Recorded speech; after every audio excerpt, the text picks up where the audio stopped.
My name is Anastasia Lin. I am a Canadian actress. I've taken on roles in film and television shows that depict human rights abuses in China. And to prepare, I speak with those who have suffered, including Falun Gong practitioners. These are not criminals. These are people who believe in truthfulness, compassion, and tolerance. I wanted to speak for those in China who are beaten, burned, electrocuted for holding their beliefs. People in prison who eat rotten food with blister fingers because they dare have conviction. I campaigned for the title Miss World Canada on a human rights platform. Recent events leave me worried for my family who are still in China. I had to choose between silence and my hope for a better China. And then I remembered, silence helps no one. Silence feeds terror. I think if every Chinese can speak up and let the Chinese government know that when they do such things, they will have a cost. So yes, I am a beauty queen. And probably the only beauty queen in history that has ever been declared persona non grata by any country. I was born in China. When I was there, I believed everything I was taught. And then I moved to Canada. And I was given the rarest gift, a chance to reconstruct my outlook on the world. I wanted to find out what had been hidden from me. So I searched for all the terms that was deemed sensitive terms by our school teachers in China. I watched videos of the brutal persecution of Tiananmen massacre in 1989.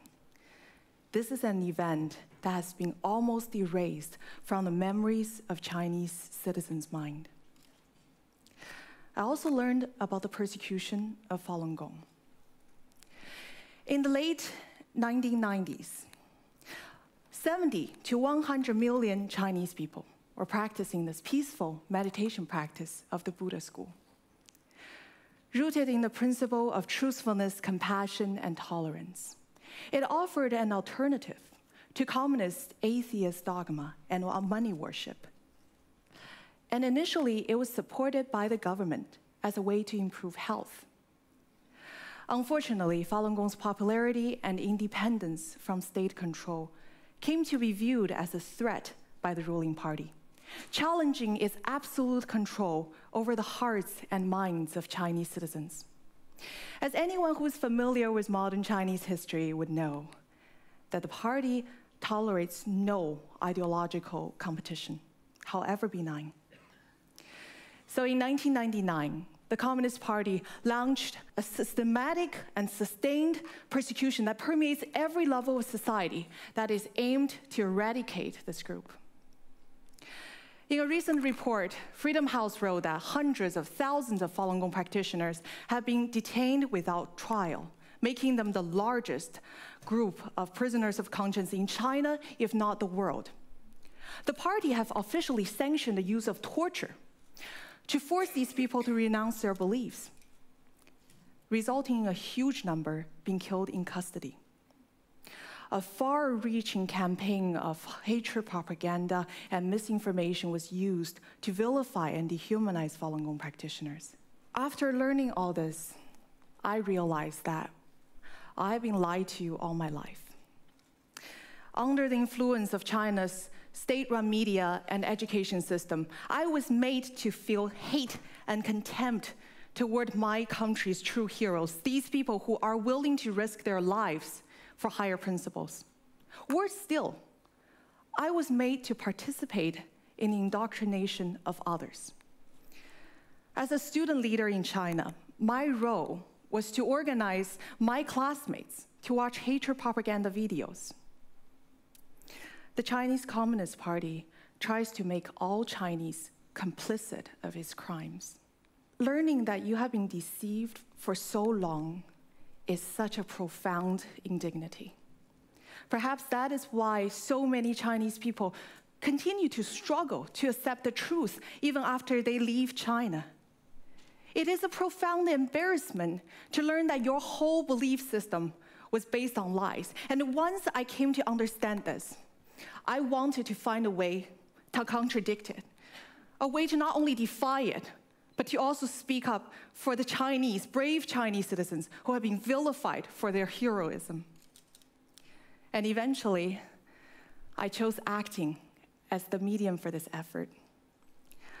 I looked for roles that moved me, that shed light on what is happening in China today, from official censorship to corruption that led to shoddy school buildings that crushed thousands of children during the Sichuan earthquake. Some people believe that I have damaged my career by taking these roles. Many Chinese actors who were offered parts in these productions backed out over fears of reprisal from the Chinese Communist Party. My most recent film, The Bleeding Edge, I depicted a woman who refused to renounce her belief, and as a result, she was killed in custody and her organs sold for profit. As harrowing as it sounds, this is what happened to thousands of Chinese prisoners of conscience. Consider this. China performs far in excess of 10,000 organ transplants per year. Yet there's virtually no voluntary organ donation. Hospitals promise that they can obtain a kidney, a liver, a heart within a matter of weeks. Authorities claim that these organs come from death row inmates, people who are convicted of capital crimes. But there aren't nearly enough capital death row inmates to supply such a large number of organ transplants. Noting this disparity, researchers try to find the true source of the organ, and they have concluded that tens of thousands of innocent Falun Gong practitioners, as well as a number of Uyghurs, Tibetans, and house Christians have been killed so their organs can be sold to the lucrative transplant industry in China. Learning this was a humbling experience. I came to feel that my role is to be these victims' voice, the people who have been disenfranchised, suffocated by state power. So I decided to run for a Miss World competition, whose motto is Beauty with Purpose. And to my greatest surprise, I was crowned Miss World Canada last May. My determination and resolve was immediately tested. My father, who still lives in China, was threatened by the state security agents. They tried to use him to pressure me to abandon my human rights concern. It nearly worked. I almost gave up. But then I remembered this. If I give in to fear, there's no way I will ever find out what could have happened if I have done the right thing. So I continued speaking out, and as a result, I was honorably declared persona non grata by Chinese government and barred from entering Miss World final contest in China last December. My experience is not a unique experience. Chinese people all around the world continue to feel the long, cold, iron arms of the Communist Party. The party have specialized agencies working to ensure that Chinese people living abroad continue to adhere to the correct political view. If people step out of line, we risk endangering our families back home. And not just Chinese people who face this pressure.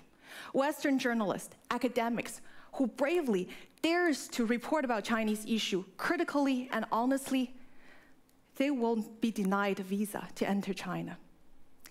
And as anyone who's familiar with the movie business these days, some Hollywood studios are kowtowing to China, trading artistic integrity for market access. We in the West have failed to impose real cost on human rights abuses by the Chinese Communist Party. China's rulers have learned that no matter how extreme its human rights abuses, they will face no cost, political or economic. We have taught the Chinese Communist regime that they can abuse, imprison, and kill their own citizens with impunity. I want to end by showing you one of the hardest scenes for me to film in the movie The Bleeding Edge. Let's take a look. 停，他不行了。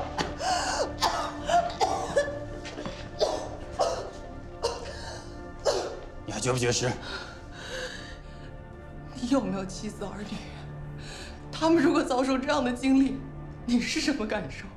你为什么要当医生？是为了迫害好人吗？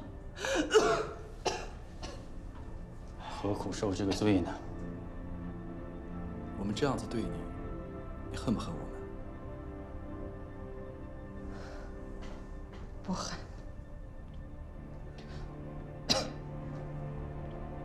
你们才是这场迫害真正的受害者。为了一份工作，做这种丧尽天良的事情。将来这场迫害的真相大白于天下的时候，你的孩子问你，迫害法轮功的时候你在做什么？你们怎么回答？